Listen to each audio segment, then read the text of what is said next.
je reçois à nouveau Jacques Sapir. Bonjour monsieur. Bonjour. Merci beaucoup d'être revenu après un beau succès la dernière fois. Alors je vous présente quand même à nouveau, vous êtes économiste, spécialiste des questions stratégiques et bien sûr fin connaisseur de la Russie. Vous avez également écrit de très nombreux ouvrages, je ne vais évidemment pas les citer, mais je citerai le dernier chez Jean-Cyril Godefroy, Le grand retour de la planification. Alors Jacques Sapir, on va commencer aujourd'hui, si vous le voulez bien, avec cette question ukrainienne qui se poursuit depuis plus de 18 mois. Un élément qui change dans le décor international pour la première fois depuis le 24 février 2022, les Américains se sont prononcés majoritairement contre la poursuite de l'aide financière à l'Ukraine. Est-ce que c'est un tournant qui arrive un peu plus d'un an après les prochaines élections américaines? Alors c'est psychologiquement certainement un tournant. D'ailleurs, il y a des tournants un petit peu analogues qui sont en train de se passer dans toute une série de pays européens. Même chose, on a vu, il y a un sondage qui montrait que 52% des Allemands étaient contre la livraison de nouveaux systèmes d'armes à l'Ukraine. Bon, c'est un tournant psychologique, c'est pas encore un tournant politique, parce que ça ne se traduit pas par un changement et d'orientation politique des gouvernements, ou un changement même de la nature des gouvernements. Mais oui, c'est très clairement un moment de bascule, et c'est un moment de bascule qui était très prévisible, parce que à l'évidence, on pouvait s'attendre que la fatigue du soutien à la guerre s'exprime. Bon, voilà, elle s'exprime, on est pratiquement 18 mois après le début de cette guerre, et ça ne peut aller que s'amplifiant. Alors j'aimerais également revenir sur un autre élément relatif à la guerre en Ukraine. Cette semaine, c'est le territoire russe qui a à nouveau été frappé dans la ville de Pskov, où il y avait un aéroport. Il y a eu plusieurs très gros porteurs qui ont été frappés et endommagés, perdus d'ailleurs, y compris des infrastructures pétrolières. Les médias ont donné assez peu de précisions sur le type d'attaque qui avait eu lieu, et pour cause. On sait que cet aéroport se trouve à plus de 700 km des frontières ukrainiennes, que si l'Ukraine avait voulu se rendre directement à cet endroit pour frapper l'aéroport, il aurait fallu survoler le ciel biélorusse, ce qui semble peu probable. Et tout porte à croire qu'il y a eu non seulement des aides du MI6 britannique, mais également que l'Estonie ou la Lettonie ont œuvré favorablement pour envoyer des éléments sur le territoire russe. Alors il faut faire attention, un drone ne vole pas nécessairement en ligne droite. Il faut le savoir, les drones peuvent manœuvrer, et pas que les drones, même certains missiles de croisière. Alors on ne sait pas si les Ukrainiens en disposent, mais des drones, ils en disposent de manière absolument sûre. Donc même des missiles de croisière peuvent aussi altérer leur trajectoire pour éviter de survoler des endroits. Donc, en tout cas, les 700 km, c'est le chemin le plus court. C'est déjà une lourde autonomie pour des engins. Oui, mais on sait que les Ukrainiens disposent de drones qui ont une portée de 1000 ou un peu plus de 1000 km. Donc, il ne faut absolument pas exclure le fait que, oui, possible que ces drones soient partis d'Ukraine et contourner la Biélorussie pour atteindre Pskov. Après, le sens de cette attaque est évident. Alors, évidemment, militairement, ce n'est pas une attaque qui a de l'importance. C'est une piqûre de moustique. Bien. Même si, oui, il y a deux gros porteurs, Ilyushin 76, c'est pas les plus récents par ailleurs, qui ont été détruits. Bien. C'est une manière pour les Ukrainiens, qui sont dans une position difficile actuellement, de dire, vous voyez, nous pouvons toucher des cibles militaires sur le territoire russe. Et c'est assez, je dirais, normal. Alors, psychologiquement, on comprend parfaitement pourquoi les Ukrainiens l'ont fait. C'est aussi normal qu'ils utilisent cette arme-là parce qu'ils savent très bien que, vu l'immensité du territoire russe, c'est extrêmement difficile de contrôler la totalité du ciel, qu'il y a donc nécessairement des trous. Et ces trous dans la surveillance du ciel, par radar, ont probablement, eux, été indiqués par des puissances de l'OTAN, alors que ce soit l'Angleterre ou une autre, d'une certaine manière, ça n'a pas d'importance.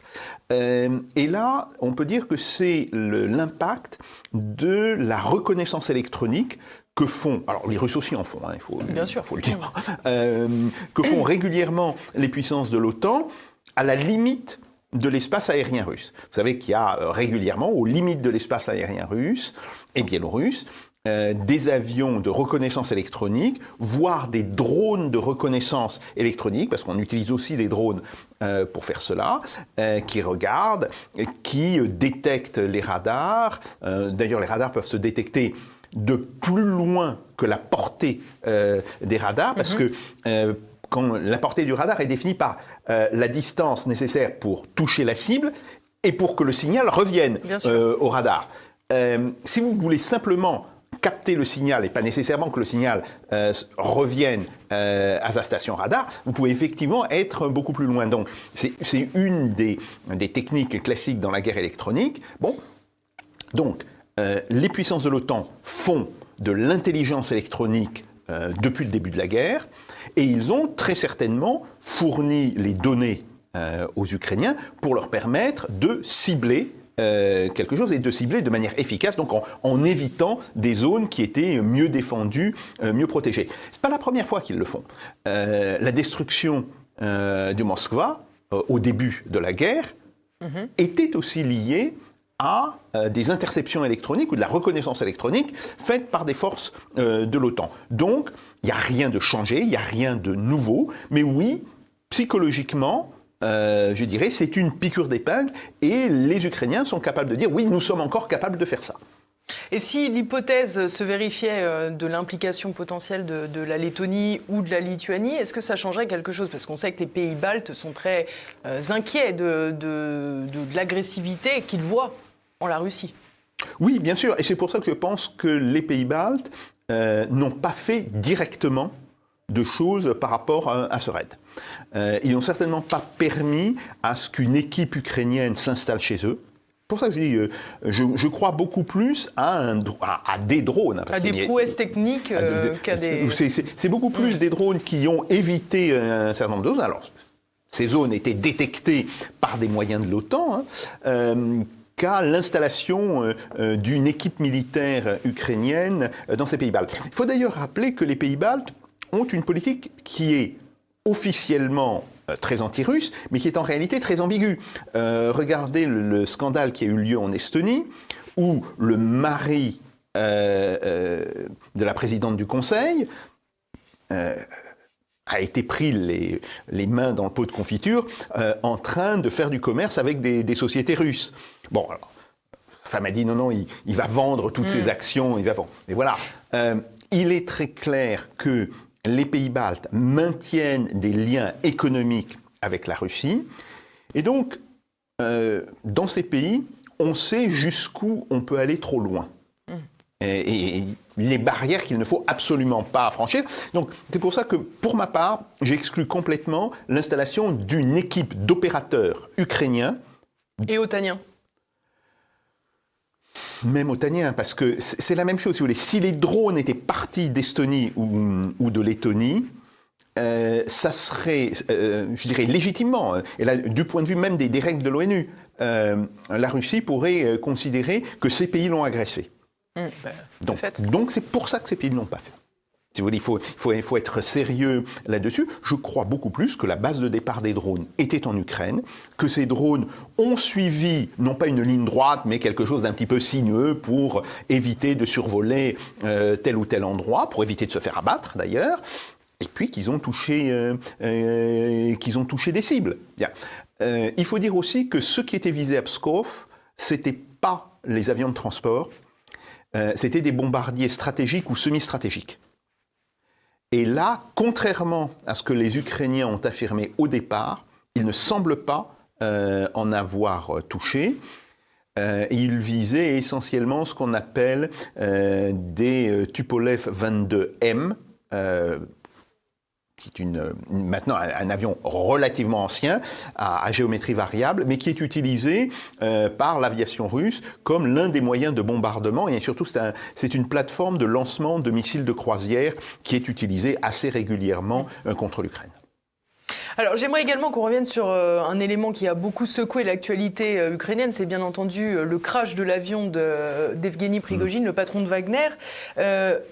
Quasi l'intégralité des médias occidentaux ont présenté cet accident comme la volonté de Vladimir Poutine d'éliminer son ennemi. Que pensez-vous de cela, vous ? Alors d'abord, si c'est un attentat, il n'a pu être réalisé qu'en mettant des explosifs dans l'avion. Bon, ça c'est clair. Bon, l'hypothèse du missile a été maintenant complètement écartée. Après, personne n'a la preuve que ce soit un attentat. Personne n'a aussi la preuve contraire, si vous voulez. Oui, bien sûr. Mais voilà, personne n'a la preuve que c'est un attentat. Admettons que ce soit un attentat. On n'en a pas la preuve. Admettons que ce soit un attentat. À ce moment-là, il y a beaucoup de monde qui aurait pu vouloir mettre une bombe dans l'avion de Yevgeny Prigojine. Bien sûr, on peut penser à Vladimir Poutine. Il y a en particulier cette fameuse déclaration qu'il est prêt à pardonner tout sauf la trahison, et qui évidemment prend une résonance particulière dans ce cadre. Mais Wagner était financé par plusieurs grands oligarques russes qui n'ont pas du tout apprécié que Wagner se fasse liquider à la suite de la mutinerie ou de la tentative de démonstration militaire qu'avait faite Prigojine. Et qui peuvent très bien lui dire, écoute, nous, on a fait ça, mais parce qu'on gagnait de l'argent, tu nous fais perdre de l'argent avec tes bêtises, ça va pas. Donc, il ne faut pas non plus négliger ça. Après, il y a toute une série de services occidentaux qui peuvent très bien être à l'origine de cela. Alors ça, c'est très surprenant ce que vous évoquez, parce que ça paraît évident. Jusqu'à la mutinerie, à la tentative de Prigojine, l'Occident présentait évidemment le patron de Wagner comme un boucher, d'ailleurs. De cuisinier, il était passé à boucher, comme finalement l'ennemi de toutes les nations démocrates, etc., etc. Et d'un seul coup, on a oublié que l'Occident n'affectionnait pas particulièrement Evgeny Prigojine, et personne n'a évoqué la possibilité que, si c'était un attentat, l'Occident pouvait aussi être à l'origine de celui-là. Mais je pense que c'est une hypothèse qu'on ne doit pas exclure. Je ne dis pas qu'il faut la retenir, parce que de toute manière, on ne sait même pas si c'est un attentat. Bon. Mais si il était avéré que c'était un attentat, oui, on ne peut pas exclure dans la liste des personnes qui sont susceptibles d'avoir monté cet attentat, les services secrets, alors que ce soit les services secrets américains, que ce soit les services secrets britanniques, les services secrets français aussi, parce que au travers des événements en Afrique, il y avait à l'évidence un contentieux entre le gouvernement français et Wagner. Bon. Il y a quand même une chose qui m'interroge. Quand vous êtes le responsable d'une organisation militaire privée, mais comme une organisation militaire, ça n'a pas beaucoup de sens de faire voyager dans le même avion le numéro 1, le numéro 2, le numéro 3. Parce que c'est pas simplement Yevgeny Prigojine qui a été tué. C'est son numéro 2, Outkin, et il y avait le responsable de la logistique et du financement. Donc, on peut se dire, si les dirigeants de Wagner sont tous montés dans le même avion, c'est qu'ils se sentaient particulièrement sûrs du point de vue de leur propre pays. Et ça, si vous voulez, cet argument, c'est quelque chose qui va plutôt contre une implication de Poutine ou du gouvernement russe dans cette opération. Si les dirigeants de Wagner avaient eu le moindre doute sur l'attitude potentielle du gouvernement russe à leur égard, ils auraient à l'évidence divisé leurs forces, ils n'auraient pas mis tous leurs œufs dans le même panier. Donc là, il y a quelque chose qui est assez intriguant et qui par ailleurs apparaît comme une rupture par rapport aux règles de sécurité que respecte la quasi-totalité des organisations militaires ou paramilitaires, si vous voulez. Vous ne verrez jamais, et c'est même vrai d'ailleurs pour des grandes entreprises. Dans une grande entreprise, vous ne verrez jamais le PDG, le numéro 2 du PDG, le responsable de la logistique, etc., voyager dans le même avion. Ils prendront des avions séparés. Parce que, en cas d'accident, un accident est toujours possible, y compris dans ce cas-là. Hein. Dans le cas d'un accident, il faut éviter que la société soit décapitée complètement. Donc, ça me fait penser que les dirigeants de Wagner se sentaient véritablement en sécurité. Et cela seulement quelques semaines après la tentative, encore une fois, de Prigojine de faire un coup de force. Voilà, donc ça, je pense qu'il faut aussi avoir cet élément à l'esprit quand on raisonne sur si vous voulez, ce drame. Enfin, parce qu'il ne faut pas oublier, les pilotes n'étaient pas de Wagner, l'hôtesse de l'air n'était pas de Wagner. Enfin, bon, il y a eu aussi des gens qui n'étaient pas impliqués dans cette affaire-là qui en sont morts. J'aimerais bien qu'on écoute, si vous voulez bien, Vladimir Poutine, qui justement s'est exprimé sur Evgeny Prigojine après son décès. On sait qu'il n'ira pas aux funérailles, mais pour autant, il en a parlé. Пригожина я знал очень давно, с начала 90-х годов. Это был человек сложной судьбы, и ошибки у него были серьезные в жизни, и добивался он результатов нужных и для себя, и тогда, когда я его просил об этом для общего дела, как вот в эти последние месяцы. Он был талантливый человек, талантливый бизнесмен, работал не только у нас в стране и с результатом работал, но и за границей, в Африке в частности.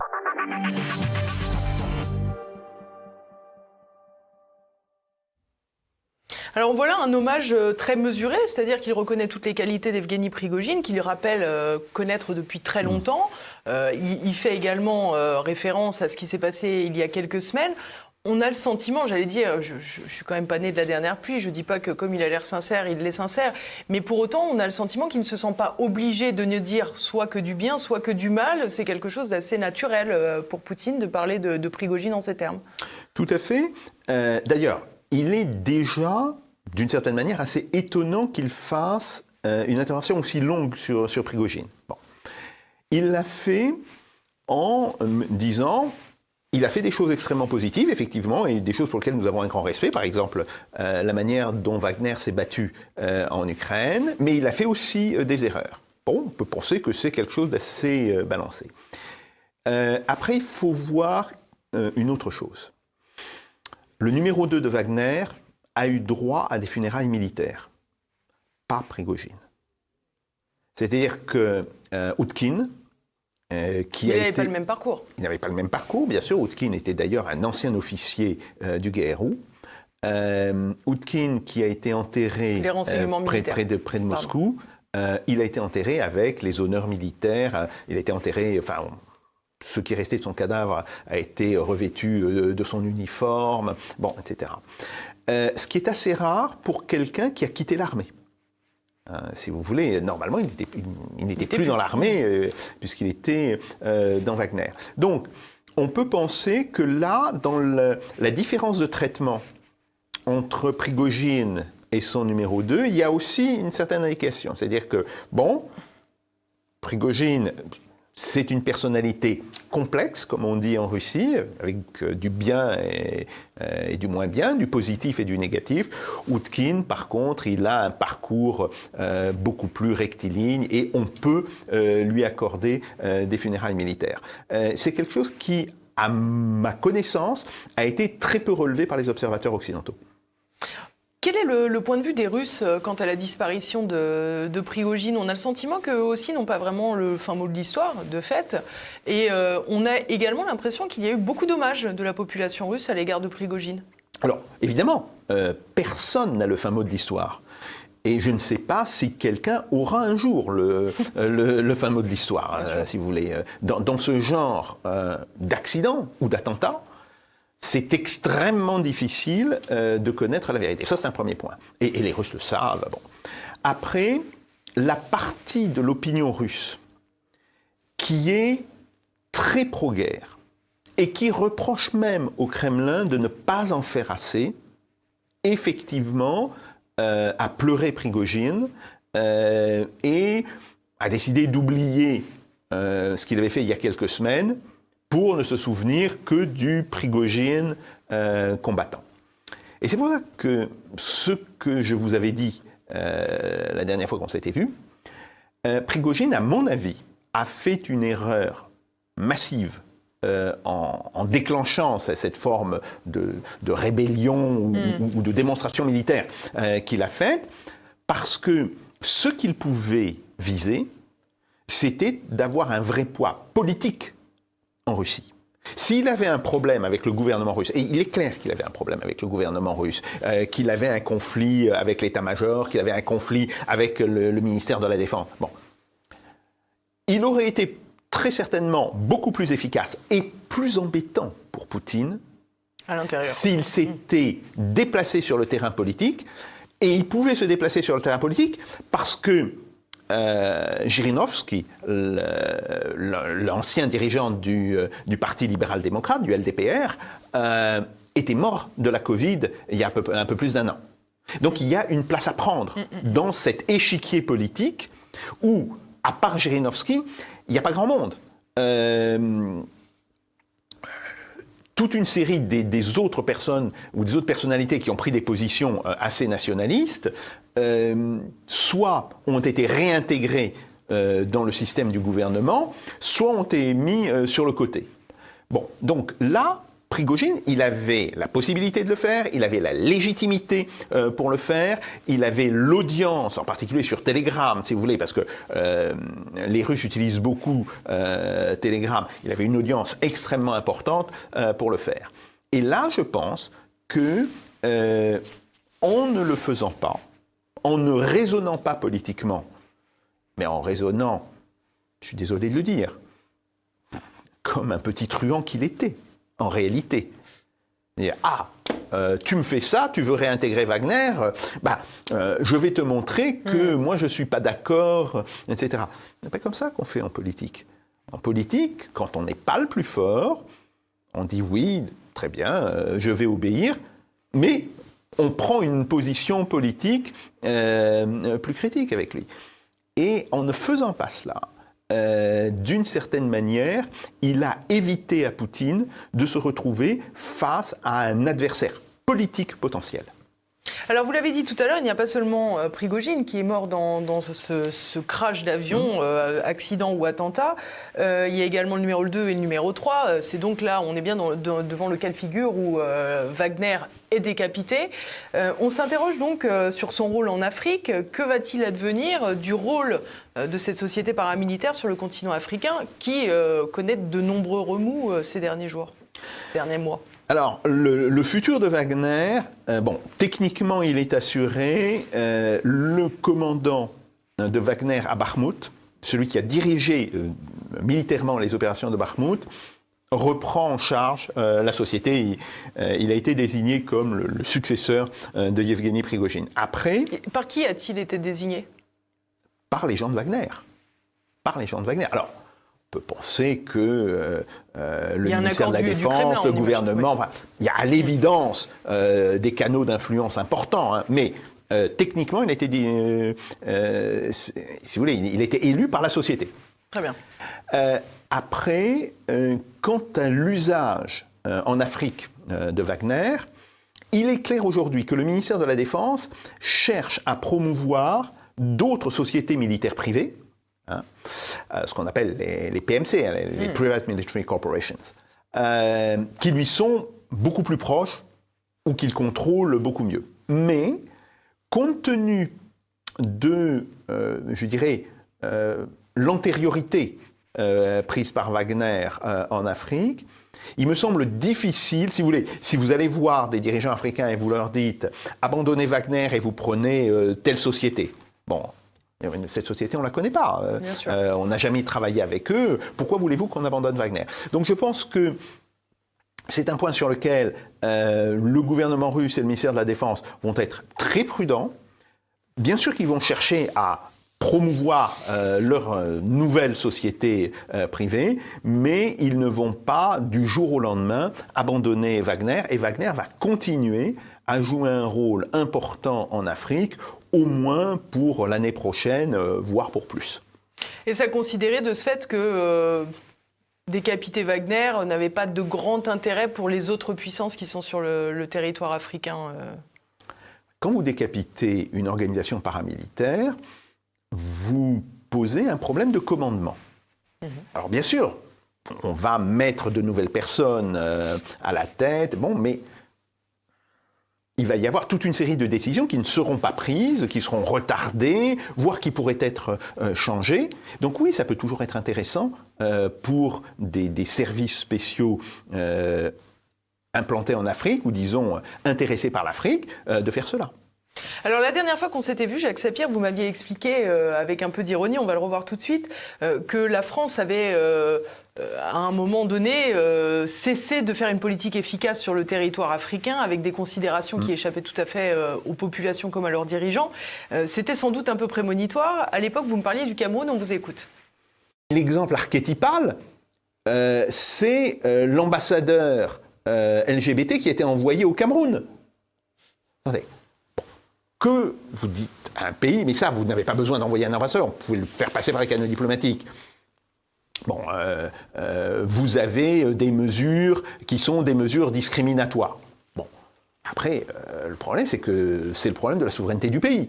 On peut, nous, considérer que ce sont des mesures discriminatoires, mais surtout, envoyer un ambassadeur spécifique sur ces questions-là, alors que au Cameroun, on attendait plutôt des propositions sur le développement, c'est hors sujet.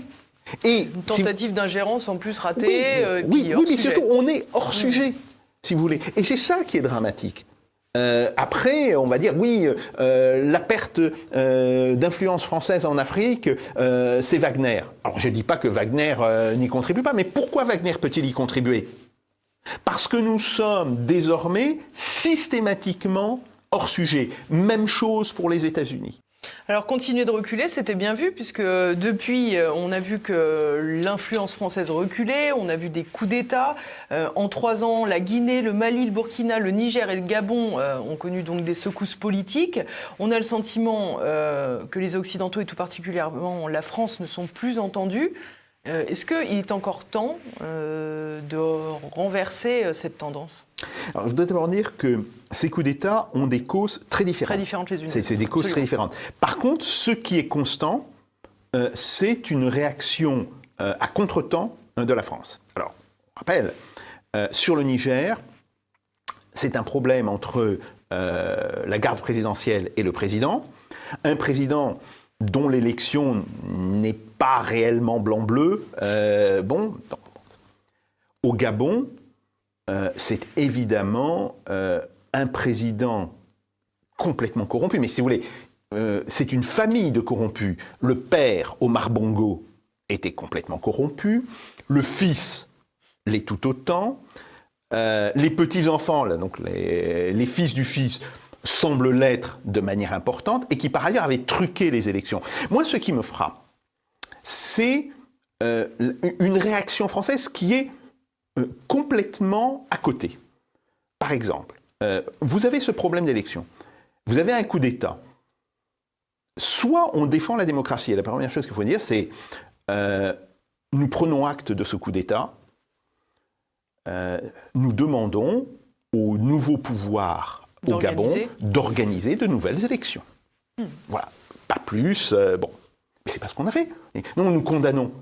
Mais quand on a la révolte d'une partie de la population contre des élections qui ont été truquées, pourquoi est-ce qu'on proteste? Donc, si vous voulez, ce qui me frappe là, c'est que on considère qu'un président qui a truqué les élections, qui est corrompu, est plus légitime que des putschistes. On considère, par exemple dans le cas du Niger, qu'un président dont l'élection est elle aussi largement entachée de fraude est plus légitime que d'autres pouvoirs.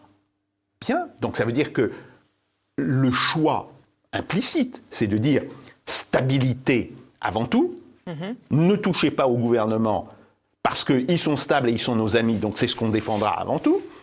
Mais alors, à partir de ce moment-là, pourquoi donne-t-on des leçons de démocratie à la Russie et à la Chine? C'est ça. Et ça, si vous voulez, cette incohérence de la politique française, bah évidemment, toutes les élites africaines en sont depuis longtemps persuadées. Donc, ce qui veut dire qu'on est confronté aujourd'hui à un problème de l'ensemble du discours que l'on peut tenir. Et je ne dis pas que ce discours n'est pas à être tenu, discours sur la démocratie, discours sur la gouvernance, il est discrédité non pas par les autres, mais par notre propre action. Bien sûr. Si vous voulez. Et c'est là où on se dit, il y a quelque chose qui ne va pas. La politique française en Afrique est sans boussole, sans direction et, je dirais, sans tête pensante. Donc, on voit très bien que dans toute une série de pays d'Afrique, on s'aligne sur des lobbies internes français. Il y a de grandes sociétés françaises, je ne dirai pas de nom, qui interviennent dans toute une série de pays qui provoquent des catastrophes dans ces pays. Et visiblement, on vient les couvrir au lieu de dire « Attendez, il y a des choses qui ne peuvent pas être faites ». Ne serait-ce que parce que ça discrédite la parole de la France localement. Bon. Donc, on a cette situation, et comme personne ne semble capable de remettre sur la table la totalité de cette politique africaine et de lui donner une cohérence, quelle qu'elle soit. Je désapprouverais une cohérence qui serait une cohérence de type on défend les pouvoirs acquis, etc. Parce que je ne pense pas qu'on ait à tenir ce type de discours. Mais ça serait au moins une cohérence. Bon. Eh bien, on sera, comme je l'ai dit, sans cerveau, sans boussole, sans direction, et on ne peut qu'avoir des reculs successifs. Parce que derrière cela, il y a un pays, et qui est un peu plus important que le Niger. Alors le Gabon est déjà assez important d'un point de vue économique. Bon. Mais il y a un autre pays qui est très important, c'est le Sénégal. Le président sénégalais a une politique plus que discutable par rapport à ses oppositions. Est-ce que la France a fait entendre sa voix pour dire « Bon, vous êtes souverain, mais ce que l'on serait prêt, nous, à soutenir, ça serait une conférence de réconciliation nationale. » Autrement dit, dans ces pays qui ont des problèmes, effectivement, de gouvernance, de démocratie. Comme tout le monde. Mais je dirais comme tout le monde. Hein. Bon, la seule position défendable consiste à dire, bon, vous êtes indépendant, vous êtes assez grand pour prendre vos choix. Nous, si on a quelque chose à faire, c'est de soutenir des unités nationales. Et donc, tout dirigeant qui cherchera à cliver sa population ne sera pas réellement soutenu par nous, et au contraire, toute initiative qui serait prise en termes de reconstruire une unité nationale, nous pourrions la soutenir. Ça serait déjà le début d'un discours cohérent. Mais ce qui m'inquiète, c'est que si ça continue, on se retrouve par exemple l'année prochaine ou dans 2 ans avec un problème majeur au Sénégal, et le jour où on aurait un coup d'État au Sénégal, et j'espère qu'on n'en aura pas, bon, mais le jour où on aurait un coup d'État au Sénégal, ça serait l'enterrement définitif de l'influence française en Afrique. J'aimerais vous faire réagir aussi sur un petit point particulier. On a vu, il me semble, c'était avec le Niger, que les renseignements français avaient plus ou moins dit que bon, le président de la République avait tous les moyens de savoir ce qui est en train de se passer, et que visiblement, il devait avoir les yeux tournés vers autre chose, mais qu'il ne s'était pas du tout inquiété de la situation qui devenait de plus en plus incandescente. Qu'est-ce que ça vous évoque, ça aussi, ce désintérêt du politique à l'égard de l'Afrique, de nos dirigeants actuels? Tout simplement parce que l'Afrique, c'est loin. Nous avons des dirigeants politiques, et pas seulement le président, que ce soit aux affaires étrangères, bon, qui ne connaissent pas l'Afrique, qui ne s'y intéressent pas, qui considèrent que l'Afrique, ça ne pèse pas d'un point de vue international, qui ne comprennent pas d'ailleurs la portée symbolique de choses. Bien sûr, un pays comme le Burkina Faso, c'est infime, si vous voulez. Et c'est infime aussi en termes de relations économiques avec la France. Si on regarde les grands chiffres, on voit que le commerce de la France avec l'Afrique de l'Ouest est en fait très réduit. Aujourd'hui, c'est essentiellement avec des pays développés qu'on fait du commerce. Bon. Mais qui ne comprend pas qu'il y a un sens symbolique. Tous ces pays ont été des colonies françaises. Dans tous ces pays, même les putschistes, quand ils prennent la parole à la télévision, ils parlent en français. Mais ces putschistes, que ce soit au Mali, que ce soit au Niger, que ce soit au Gabon, Ils sont tous passés par Saint-Cyr ou par l'école militaire. Donc, en réalité, nos liens avec ces pays sont en fait assez profonds. Et la manière dont on considère qu'ils sont à la périphérie, tout ça, ça ne vaut pas grand-chose, c'est, à mon avis, une forme, même si c'est subliminal, hein, mais c'est une forme de racisme. Ah oui, tout ça, c'est des histoires de nègres. Ben non.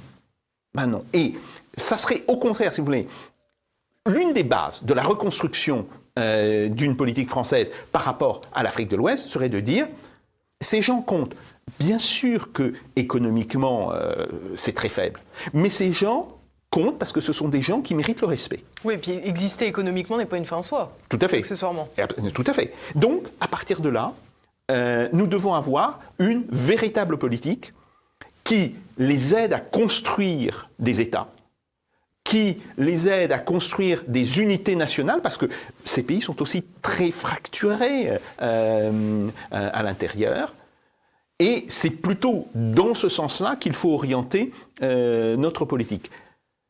On voit bien qu'aujourd'hui, on a un gouvernement qui pense, et pas toujours de manière très juste, les grands équilibres, oui, l'Amérique c'est important, bon, puis qui considère que l'Afrique, ce n'est pas important. Or, si l'Afrique est techniquement, ou disons l'Afrique de l'Ouest, est aujourd'hui encore peu importante, ça deviendra très important dans les 20 ou dans les 30 ans qui viennent. Donc, ce faisant, non seulement on mène une politique stupide, mais surtout, on interdit de développer une politique plus cohérente et qui pourrait avoir plus de poids dans l'avenir. Alors, on a beaucoup parlé de l'Afrique, mais on va parler aussi de l'Afrique du Sud, puisque c'est là où s'est tenu le dernier sommet des BRICS à Johannesburg, donc fin août. Macron avait annoncé qu'il voulait y aller. Évidemment, il n'a finalement pas réussi à se faire accepter. Ce sommet a consacré l'arrivée prochaine, en janvier prochain, de 6 nouveaux pays, l'Argentine, l'Éthiopie, l'Arabie Saoudite et les Émirats Arabes Unis, et l'Iran et l'Égypte. Peut-être au tout début, Jacques Sapir, rappelez-nous, finalement, les BRICS, ça sert à quoi pour les BRICS ? Alors, les BRICS se sont constitués au début des années 2000 à partir de la remarque faite par un analyste de Goldman Sachs qui avait dit il y a des marchés émergents, il ne parlait pas de pays émergents, il parlait de marchés émergents, et il avait fait cette liste à l'époque, il n'avait pas mis l'Afrique du Sud, il dit oui, il y a la Chine, la Russie, le Brésil, l'Inde. Bon. Après, ces pays ont considéré que, quelle que soit leur divergence d'intérêts sur un certain nombre de points, on comprend bien que l'Inde et la Chine ont des conflits d'intérêts, que le Brésil n'a pas exactement les intérêts de la Russie ni les intérêts de l'Inde. Bon. On considérait que malgré tout, ils avaient des intérêts communs qui l'emportaient sur leurs différences. Et ces intérêts communs, c'était de constituer une forme de bloc économique et politique à terme qui soit capable de dialoguer avec les institutions construites par le monde occidental. Et c'est pour ça que les BRICS se sont développés. Alors après, évidemment, vous avez eu la crise des subprimes en 2008-2010 qui a donné un élan tout à fait particulier aux BRICS, l'entrée de l'Afrique du Sud, donc l'entrée en réalité d'un pays africain dans les BRICS, pour ça qu'on appelle les BRICS aujourd'hui, et on voit bien que depuis 2017-2018, le nombre de pays qui sont intéressés à rentrer dans les BRICS a commencé à monter de manière exponentielle. Évidemment, avec la guerre en Ukraine, vous avez eu un autre mouvement qui est le fait que, devant des sanctions qui sont décidées par un certain nombre de pays, et je rappelle que légalement, les sanctions ne peuvent être décidées que par le Conseil de sécurité. C'est un point important que les Russes rappellent régulièrement par ailleurs, mais c'est vrai, si vous voulez, c'est dans la charte des Nations Unies, qui considère que cet usage de l'économie à des moyens politiques leur pose problème, et donc qui décident de s'allier avec d'autres pays pour pouvoir, le cas échéant, résister à cela. Donc, c'est ça qui nous amène dans cette situation. Après, évidemment que la réunion de Johannesburg, le sommet des BRICS, était quelque chose d'extrêmement important. L'attitude d'Emmanuel Macron a été puérile. Et je le dis comme je le pense, parce que, bien sûr, que ça aurait été intéressant que la France soit présente en tant qu'observateur au sommet des BRICS. C'est évident. Bon. Mais à ce moment-là, on passe par la diplomatie. On contacte les Chinois, qui ont quand même un rôle extrêmement important dans les BRICS, les Russes, les Indiens. Et puis, pour faire bonne mesure, les Brésiliens et l'Afrique du Sud, mais en priorité, évidemment, le triumvirat Chine, Inde, Russie. Non. D'ici, ah voilà, j'ai une idée. Bon, ça ne peut faire que rire tous les diplomates professionnels. Alors, moi, ce qui m'intéresse dans cette histoire, c'est comment a-t-il pu le dire ? Comment se fait-il qu'il n'y ait pas eu un conseiller diplomatique à l'Élysée, et il y a un conseiller diplomatique à l'Élysée, qu'il n'y ait pas eu des gens des affaires étrangères qui lui disent « Monsieur le Président, ça n'a pas de sens de procéder comme ça. C'est pas comme ça qu'on fait.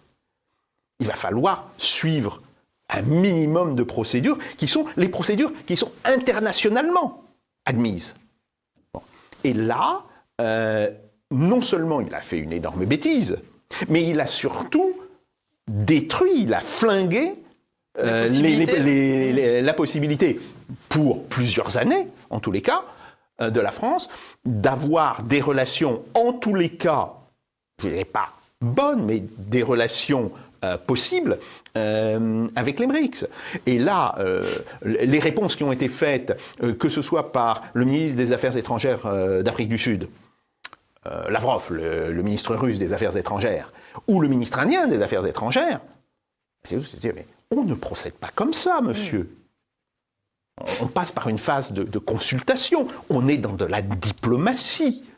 Là. Donc là, si vous voulez, on peut même se demander s'il était sain d'esprit quand il a fait cette déclaration. Enfin, c'est le genre de déclaration qu'un dirigeant peut faire effectivement quand il est un petit peu imbibé, mais qu'il ne fait pas de manière, si vous voulez, sereine ou à jeun. C'est vraiment incompréhensible.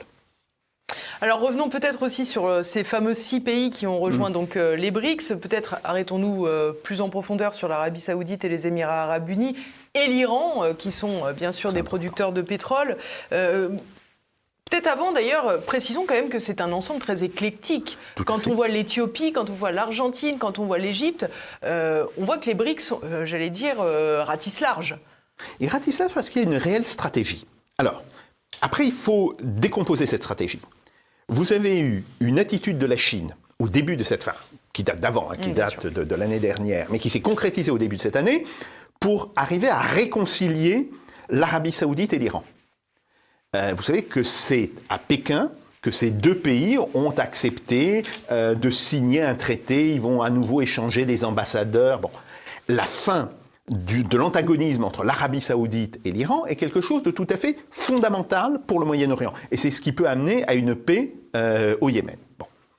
Ayant fait cela, et évidemment les Chinois leur ont dit, si vous acceptez de vous réconcilier, on va vous ouvrir les portes des BRICS. Il était clair que les Émirats Arabes Unis, qui sont très liés à l'Arabie Saoudite, ne pouvaient pas être laissés de côté. Donc ça définit déjà un bloc. On a l'Égypte. L'Égypte, elle, c'est un cas différent. L'Égypte, c'est une longue tradition de relations avec la Russie, mais aussi avec l'Inde. On oublie qu'une partie du développement de l'industrie égyptienne a été fait en collaboration avec l'industrie indienne, en particulier dans le domaine des armements. Donc là, c'est une volonté, à l'évidence, de la Russie et de l'Inde, de faire rentrer un pays dans lequel, et qui par ailleurs pèse lourd aujourd'hui en Afrique. Le cas de l'Argentine. Alors l'Argentine, le président argentin avait commencé à dire on n'est pas très intéressé, on ne veut pas rentrer dans les BRICS, et on voit tout de suite c'était le problème de la dette argentine qui se posait. Donc s'il a changé d'avis et s'il accepte de rentrer dans les BRICS, c'est qu'on lui a fourni des garanties. Le seul pays qui puisse fournir des garanties financières au niveau de la dette argentine, c'est la Chine. Pourquoi la Chine fait-elle cela? Parce qu'elle se dit qu'elle ne peut pas laisser le Brésil tout seul en Amérique latine. Qu'il faut qu'il y ait un autre pays. Et ça, évidemment, c'est quelque chose qui intéresse énormément le Brésil. Parce que les dirigeants brésiliens se disent, si on monte un duo Brésil-Argentine, d'abord, on pèsera dans les BRICS, parce que quand même, face à des pays qui sont des pays monstrueux, la Chine, l'Inde, l'Inde, c'est quand même 1,4 milliard d'habitants. C'est des éléphants. Bon, la Russie, certes, est plus petite, mais c'est quand même un pays qui pèse lourd. C'est aussi cette idée, mais voilà, on va constituer un pôle latino-américain qui sera capable de peser. Bon. Puis on a la question de l'Éthiopie. Alors l'Éthiopie, c'est clairement une volonté de la Chine de faire rentrer l'Éthiopie dans les BRICS, mais pas que. L'Éthiopie a aussi des liens assez anciens avec la Russie. On voit bien que là, à la fois les Chinois sécurisent leurs investissements en Éthiopie, sécurisent leur base navale à Djibouti, parce que Djibouti, c'est le débouché naturel de l'Éthiopie, et qu'ils ont un très gros projet pour moderniser, pour reconstruire en fait la voie de chemin de fer entre Djibouti et Addis Abeba. Bon. Et puis il y a une autre démarche qui consiste à se dire qu'est-ce qu'on a fait rentrer au Moyen-Orient et en Afrique? Des pays musulmans. Alors, que ce soit des pays qui sont avec une constitution qui est formellement laïque comme l'Égypte, ou que ce soit des pays qui ont des constitutions de type religieuse, comme l'Iran, l'Arabie Saoudite, voire les Émirats Arabes Unis. Faisons rentrer un pays chrétien. Et un pays qui a, par ailleurs, une constitution, c'est un point ancien dans la constitution éthiopienne, ça a d'ailleurs été pris en 1948, du temps où l'Éthiopie était un empire, formellement. Le Négus était empereur, il n'était pas roi, il était empereur d'Éthiopie, et il avait inscrit dans sa constitution un principe de laïcité. Même si la majorité de la population de l'Éthiopie est chrétienne.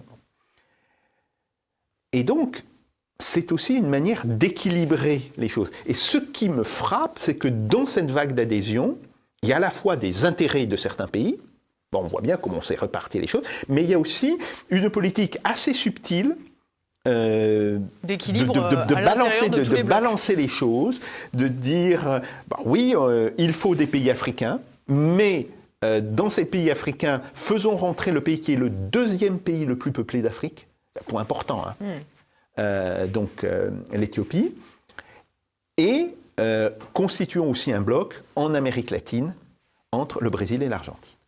On a le sentiment, alors je ne veux pas là encore passer pour quelqu'un d'angélique, mais j'ai l'impression que finalement ces deux visions du monde qui s'affrontent un peu entre les institutions occidentales que l'on connaît et ces nouveaux blocs de pays émergents où la volonté hégémonique, comme celle que l'on a pu connaître avec l'Empire américain, n'est pas vraiment un objectif en soi et que, en réalité, chacun veut tirer son épingle du jeu, mais dans une forme de concert beaucoup plus équilibré.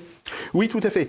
Ce qui caractérise les BRICS, c'est que les BRICS sont réellement une association de pays souverains. Autrement dit, et d'ailleurs, ça va poser un problème pour la gouvernance interne des BRICS, parce que plus ils vont l'étendre, plus le nombre de participants va poser problème. Mais il est très clair que aucune décision ne peut être prise par les BRICS qui ne soit acceptée par la totalité des pays. C'est ça, c'est l'unanimité requise systématiquement. C'est l'unanimité qui est requise systématiquement. Et on voit bien qu'on ne recherche pas... je dirais, l'idée de constituer un bloc, mais on veut, pour faire face à des institutions occidentales, être capable de s'appuyer sur un certain nombre de pays.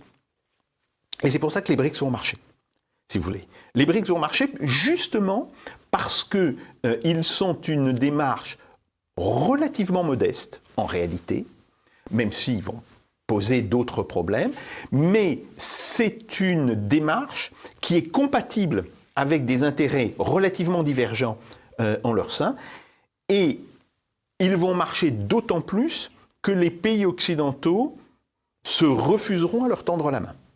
Et on voit bien ce qui se passe aujourd'hui. Bon, les États-Unis ont à l'évidence fait pression sur l'Argentine pour qu'elle ne rentre pas. Elle est rentrée, et je pense que c'est la puissance financière chinoise qui a convaincu le président argentin de changer sa position. Puis peut-être aussi le passé, parce que force est de constater que les États-Unis n'ont jamais œuvré pour éviter les crises argentines. Tout à fait, tout à fait, tout à fait. Mais par ailleurs, c'est vrai que les banques américaines, on a une espèce de nœud coulant sur la gorge de l'Argentine. Bien sûr. Donc, sauf si la Chine intervient financièrement. Donc, on voit bien dans cette logique-là, on voit bien aussi que certains pays poussent à des formes un peu plus prononcées d'intégration. La Russie, la Chine, le Brésil, l'Afrique du Sud. L'Inde, pour l'instant, est plutôt en retrait par rapport à ces formes d'intégration. Si vous voulez, l'Inde a accepté l'élargissement des BRICS, mais par exemple sur la question d'une unité de compte commune, ils sont beaucoup plus prudents. Par contre, le Brésil, justement parce qu'il a la présidence de la nouvelle banque de développement, est lui beaucoup plus engagé. Évidemment, derrière, il y a la Russie et la Chine qui sont très intéressés. Alors, ça va poser un débat extrêmement intéressant dans les mois qui viennent, parce que, je rappelle qu'on va fêter l'année prochaine les 80 ans de la Banque mondiale. La Banque mondiale a été créée en 1944 dans la conférence de Bretton Woods, comme le Fonds monétaire international d'ailleurs. Normalement, c'était les deux organisations sœurs. Et la Banque mondiale est aujourd'hui confrontée avec le développement, alors certes qui reste encore relativement réduit, mais qui est en train de prendre de l'ampleur, de la fameuse nouvelle banque de développement, qui est la banque des BRICS, qui est largement adossée sur la puissance financière chinoise, et qui cherche justement à faire des opérations de développement non seulement au sein des BRICS, mais dans toute une série de pays qui ne sont pas les BRICS, et qui ne sont même pas les BRICS avec le noyau d'intégration. Donc là, il y a une vraie question à se poser, et en fait, c'est la question de savoir, est-ce que, après que la puissance économique soit passée entre les mains de la Chine, de l'Inde, etc., ça, le retournement, il date de 2017-2018, en réalité. Est-ce que d'un point de vue financier, d'un point de vue d'investissement, on ne va pas assister dans les 10 ans qui viennent à un retournement similaire?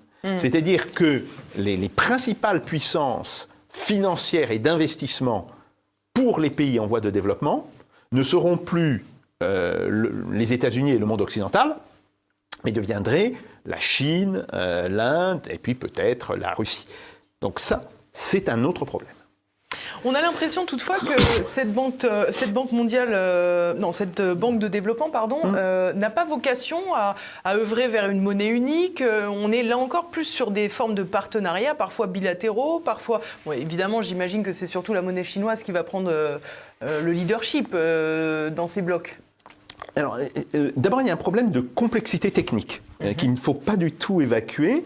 Le président Lula et la présidente de la nouvelle banque de développement, qui est l'ancienne présidente du Brésil, ont dit qu'ils souhaitaient mettre sur pied une unité de compte, un peu comme l'écu, commune aux BRICS, pour le commerce intra-BRICS.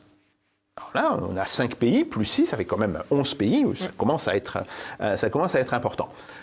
Sauf que, pour arriver à ça, il va falloir régler toute une série de choses techniques, il faut créer une chambre de compensation, il faut aussi voir quel est le poids de chaque pays dans cette unité de compte. Mais on peut penser que c'est un objectif qui est crédible à 2 ou 3 ans. Après, sur la question des monnaies. Il faut savoir qu'aujourd'hui se développent essentiellement 2 monnaies, le yuan pour les transactions commerciales, hein, le yuan qui commence à être utilisé, y compris au Moyen-Orient. Hein, l'Arabie saoudite passe des contrats en yuan avec des compagnies occidentales. Donc les compagnies chinoises ne sont même pas directement. Et la roupie. Et la roupie se développe, elle aussi, rapidement. Il faut savoir que la tradition commerciale et la tradition bancaire indienne est une tradition qui existe en tant que telle. C'est pas c'est pas l'image de la tradition britannique. C'est quelque chose de très spécifique. C'est une vraie puissance commerciale et financière. Ces deux pays se rendent compte, par ailleurs, que leurs monnaies ne peuvent pas devenir des monnaies internationales de plein exercice. Pour les Chinois, ça voudrait dire renoncer au contrôle qu'ils exercent sur le yuan. Je ne pense pas que le gouvernement chinois actuel soit prêt à accepter ça. Ça veut dire l'ajustement possible permanent de sa monnaie. Tout à fait. Ça veut dire aussi qu'ils risquent de tomber dans ce qu'on appelle le dilemme de Triffin. Triffin, c'était un économiste belge très connu, fin des années 50, début des années 60, et qui avait expliqué, quand un pays, à l'époque il parlait des États-Unis, veut avoir une monnaie internationale, il doit être en déficit commercial. Et à partir d'un certain moment, ce niveau de déficit commercial va finir par remettre en cause sa capacité à défendre une monnaie internationale. C'est ce qu'on appelle le dilemme de Triffin. Bon. Et qui, finalement, joue aujourd'hui pour le dollar. Donc, que ce soit l'Inde ou que ce soit la Chine, ils voient qu'ils peuvent développer leur monnaie pour un certain nombre de transactions, mais qu'ils ne peuvent pas aller au-delà de certaines limites. Donc, je pense que si ces pays constatent que les BRICS sont arrivés à faire fonctionner une unité de compte commune, alors ils pourraient se dire, pourquoi ne pas passer à une monnaie commune ? En sachant que, en termes d'institutions techniques, l'unité de compte... Commune, mais pas unique, attention. Oui, tout à fait, commune. Oui. C'est cette idée, cette monnaie qui vient s'ajouter aux monnaies déjà existantes. Il faut savoir que, techniquement, c'est pratiquement aussi dur de faire une unité de compte que de faire une monnaie commune. Autrement dit, si vous avez fait l'ensemble des institutions nécessaires pour faire fonctionner une monnaie commune, une chambre de compensation, si vous avez réglé les relations entre les différents pays, vous avez dit dans cette unité de compte, il y aura tel poids du yuan, tel poids du rouble, tel poids de la roupie, etc. Bon, c'est assez simple, à partir de la monnaie de l'unité de compte, de basculer vers la monnaie commune. Donc, on comprend le discours de Lula et le discours de la présidente de la Nouvelle Banque de Développement, c'est-à-dire, faisons déjà une unité de compte, et si cette unité de compte arrive à fonctionner, si on arrive à se mettre d'accord sur toutes ces questions techniques, alors ça ne sera pas si difficile que ça de basculer de l'unité de compte à la monnaie commune, à condition évidemment de ne pas vouloir en faire une monnaie unique, ça c'est clair. Ce que vous m'expliquez est très intéressant parce que j'avais relevé un point en voyant justement la création de la Banque de développement en 2014, donc juillet 2014, ça va faire bientôt 10 ans. À l'époque, c'était Dilma Rousseff, donc qui préside désormais la Banque de développement. Mais finalement, il y avait déjà Vladimir Poutine, il y avait déjà Xi Jinping. Finalement, Dilma Rousseff a été remplacée par Lula, c'est le même parti, il y a une continuité. C'est la même chose en Afrique du Sud, de Jacob Zuma à Ramaphosa actuellement. L'Inde, c'est pareil, c'est toujours Narendra Modi. In fine, on a l'impression que ces pays ont une vision politique qui s'inscrit dans le très long terme et qui est radicalement différente avec l'Occident actuel. Alors oui, mais c'est pour des raisons très différentes. Au Brésil, par exemple, vous avez eu un intermède entre Dilma Rousseff et la réélection de Bolsonaro. Or, Bolsonaro, dont on pensait, oui, il va abandonner les BRICS, il va casser, non, il est resté. Et au contraire, il les a développés. C'est intéressant. Donc, un dirigeant populiste de droite n'a pas là-dessus un point de vue différent qu'un dirigeant de centre-gauche, voire populiste de gauche. C'est un point intéressant, ce qui veut dire qu'il y a en fait, au sein des élites brésiliennes, la conviction que l'avenir de leur pays ne se construira plus par rapport aux États-Unis, mais par rapport à la grande puissance dominante du futur qui s'appelle la Chine. Donc ça, c'est un point important. Sur la Chine, qui n'est pas un pays démocratique, il faut quand même le rappeler, eh bien, il est clair qu'il y a une vision à très long terme, on peut penser que les Chinois raisonnent à l'échelle d'une génération, voire de 2 générations, sur le devenir du monde. Pour l'Inde, l'Inde est, elle, un pays démocratique. Et le fait que Modi que le parti de Modi ait été reconduit, et c'est parce que son parti a été reconduit que Modi est le Premier ministre, montre quand même que là aussi, il y a, à travers toute une série d'éléments, la constitution d'une forme de, je dirais, de consensus. Et par ailleurs, si aux prochaines élections indiennes, c'était le parti du Congrès, le nouveau parti du Congrès, qui succédait au parti de Modi, je ne pense pas que la position indienne soit très différente de sa position actuelle. Bon, la Russie, on a à l'évidence une forme de continuité. Et je dirais, si vous regardez l'Afrique du Sud, vous retrouvez, alors de manière peut-être plus compliquée, mais aussi cette idée de continuité. En réalité, l'African National Congress, le parti du Congrès africain, qui est le parti dominant, qui s'est beaucoup ouvert à des intérêts économiques, si vous voulez, c'est plus le parti de Mandela. Entre le parti qui arrive au pouvoir dans les accords de Klerk-Mandela et le parti actuel, il y a eu une énorme évolution. D'ailleurs, il y a des phénomènes de corruption qui se passent.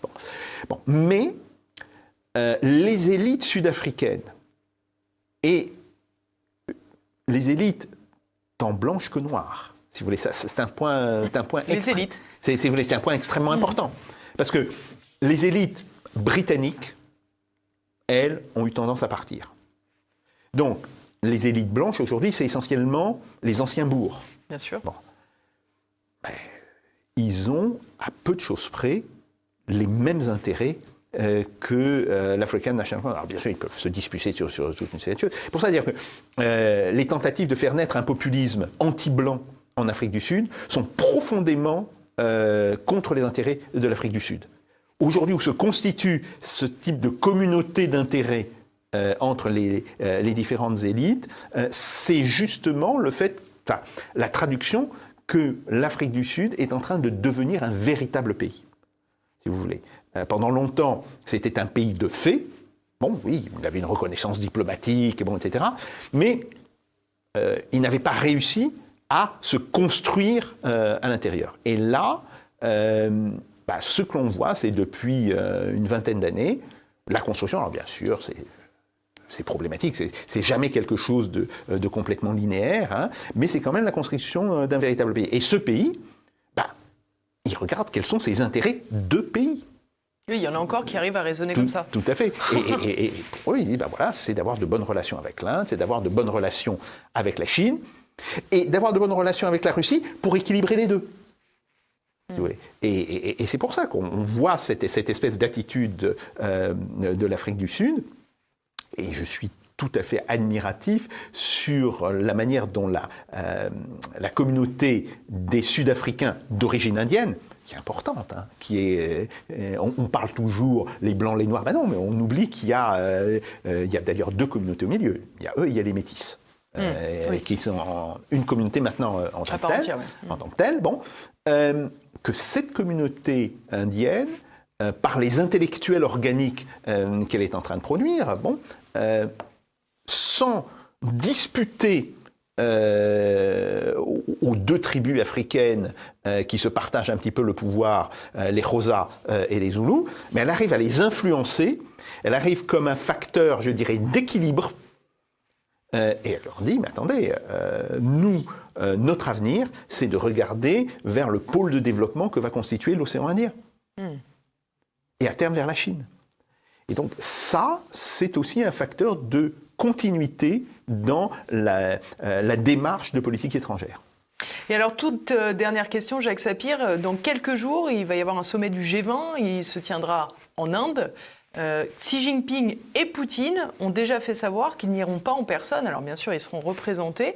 Est-ce que finalement, ce n'est pas un signal extrêmement lourd en sortie de ce sommet de Johannesburg des BRICS, qui est plutôt perçu par la communauté internationale, même celle qui ne veut pas l'avouer, comme un réel succès et un léger pied de nez de Vladimir Poutine et de Xi Jinping. Alors certes, Vladimir Poutine a en plus un mandat d'arrêt international sur les épaules depuis quelques temps.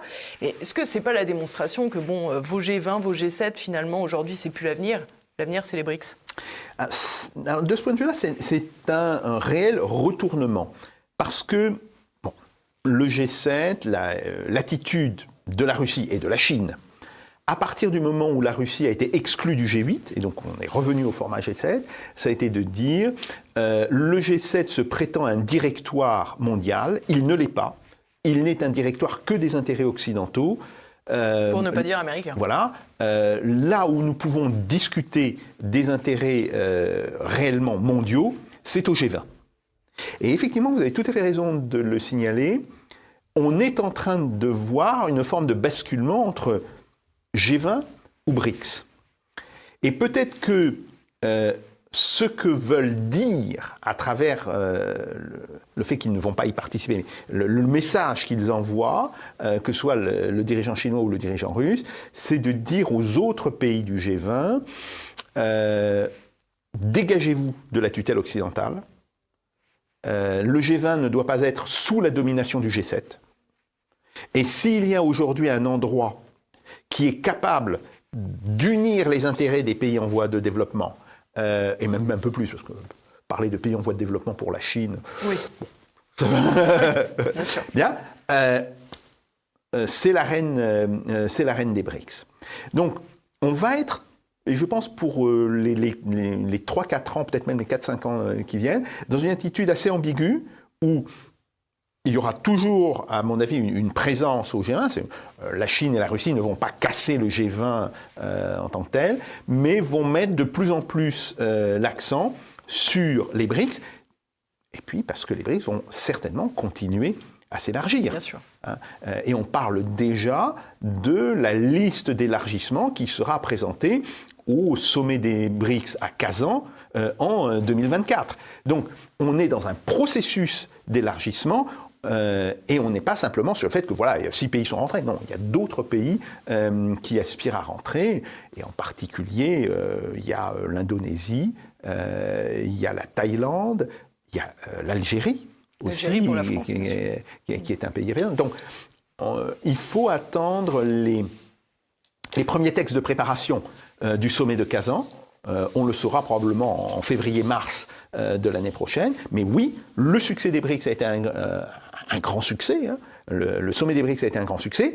Ça leur permet de mettre le G20 dans une position, disons, un peu difficile, et de dire, ben voilà, peut-être qu'il faut élargir le G20, ou peut-être qu'il faut en exclure certains pays. Enfin, il faudrait que la différence G7-G20 soit peut-être mieux affirmée, et puis ils vont continuer à développer donc l'organisation des BRICS. 11 membres à partir du 1er janvier, et on peut estimer 14 à 16 après le sommet de Kazan qui se tiendra en 2024. Merci beaucoup Jacques Sapir pour ce tour d'horizon très riche, mais l'intérêt était de voir comment tout s'imbriquait dans ce monde en bouleversement. Merci à tous de nous avoir suivis, j'espère que cette émission vous a plu. Portez-vous bien.